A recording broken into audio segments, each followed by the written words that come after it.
Ex-British Army Lieutenant Colonel Glenn Grant is with us tonight. Good day, sir.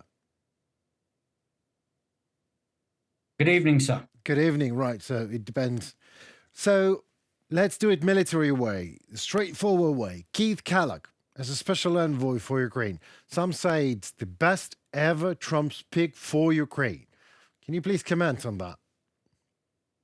Well, he's a good and experienced man. What we don't know is how much he's his own man and how much he will take the what he sees on the military side and actually take that back in a clean fashion, or whether he's going to feel slightly overawed with Trump and maybe bend things and agree to what Trump says instead of what he actually sees and believes. And I can't tell that. I mean, we've seen several senior American officers bend in the past. Let's hope that this one hope he's solid and that he actually reports back fairly what is happening to Trump. Well, he's visiting Kiev probably in January and not visiting Moscow. You know, some experts are looking for a reason to say that this is so very good, but some are saying that he might just go to Moscow later on afterwards. But anyway, I think I think he's got to go to Moscow at some stage. That is true. I'd be very surprised if he doesn't. And arguably, if he doesn't, then he's not doing his job. I'm slightly disappointed that he's only coming to Kiev, because then he's going to get, I'm sorry, but he's going to get a slanted version of all sorts of things. And really, as a general, he needs to go to the front, and he needs to get as close to the front as he possibly can to see the nastiness of it all, and to understand, how the war really is going. Because, when we listen to Trump, you'd think that the whole of Ukraine is in flames and dying and nothing's happening. And Kellogg needs to see that there's a real world out there as well as the war, and come back with some positive views that Ukraine can win this. The positive views, you say, but fleeing from Syria, now using North Korean troops in Kursk, could that be a positive sign of Russia's growing military fatigue and weakness, or am I just wishing for reality here? Very good question. I don't think you can necessarily add those things together, because let's just take the North Koreans. I mean, that's a gift, isn't it? That's a gift to actually get the soldiers who actually are as a group quite well trained. They're not good tactically individually, because they haven't been soldiering for a long time. Yeah. But as a coordinated group, battalions, they can fight en masse. And they seem to be quite happy to die en masse as well.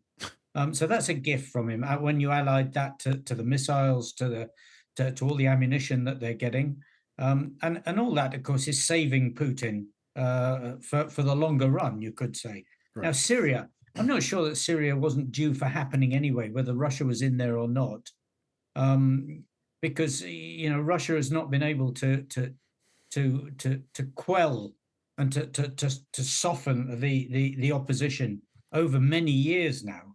So it's not as though it's suddenly happened, that part has suddenly happened. Yeah, right. They've been dropping bombs all over the place and chemical weapons, and it still hasn't stopped the opposition. I suspect that is more to do with Turkey and Turkey's energy in this at the moment than it is to do with Russian weakness. But do you believe that some part of Kursk territory can be used as a bargain chip of sorts in any negotiations with Russia, if any negotiations? The answer to that is maybe, but bargain chip for how much? Right. And for what? For what? Right. And for what? This is the difficult bit to see. And unfortunately, we are all beginning to start going backwards a bit in Kursk.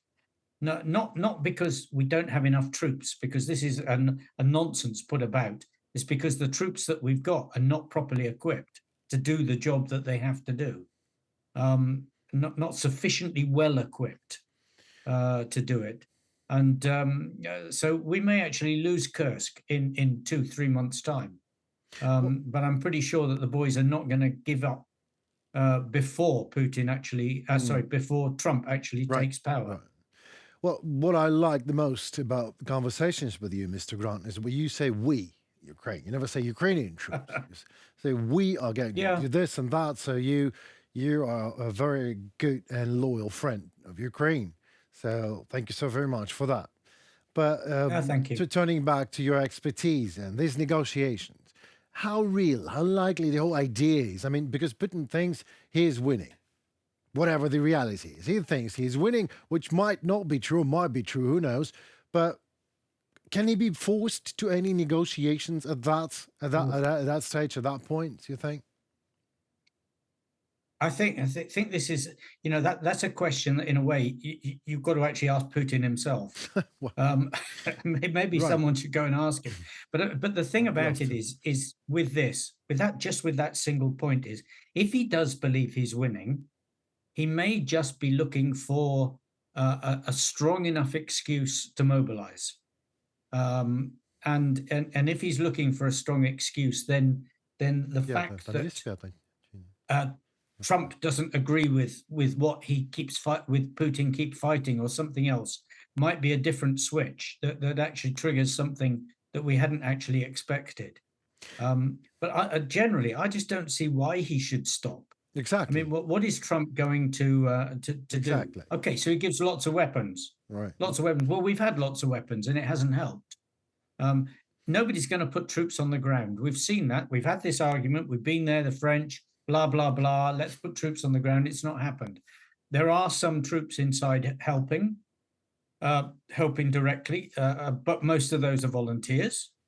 Most of those are ex-servicemen. They're old American Right. Marines and I know. I British know. soldiers, Some of them you know personally, like Matthew Sampson, for example, in and Marine many of them Scouts. I know Right. personally. Yeah, Oh, and but I just don't see yet that we've passed this point where it NATO would actually be so strong in its feelings and its terms and its arguments that Putin would be worried about it. yeah, well, I agree with you. I don't even think that NATO has to really put a boot on the ground. Well, we need weapons, and Ukrainian army is patriotic enough to do the job if properly equipped. Yeah, That's what I think. But putting it is, but then you need the numbers, right and we're manpower, not getting sure, the yeah, numbers, that's all ammunition, drones, whatever it is.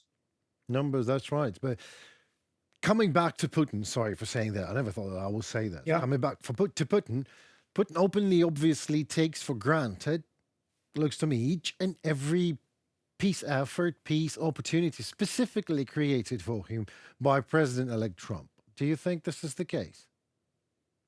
Um, He's just neglecting everything. it's very hard not to see a relationship between Trump and Putin. I mean, no president in history has ever gone into a room without his advisors to talk one-to-one with the enemy, and Trump has done that, and come away with nothing, apart from looking completely second division compared to Putin when he did it before Helsinki.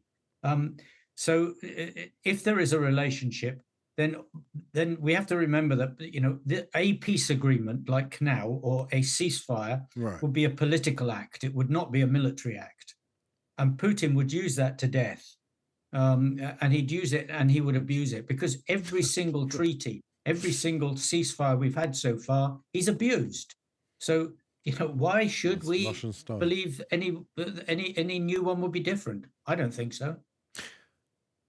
That that makes two of us for sure, sir. So thank you so very much for your time. It was again a lovely conversation, just as usual. So, and I hope to talk to you soon. Maybe this year, maybe already next year. If we don't talk Yeah, this year, so I'm here. Merry Christmas and thank you so very much. Merry Christmas. Thank you. Thank you. Goodbye. Well, that will be all for today, folks. Thank you so very much for watching, for your time. I know it's precious. My name is Henry Keane, and we are UATV English, an English-speaking Ukrainian state media source, always in persuasion to deliver hard truth in easy terms for the whole free world directly from Ukraine.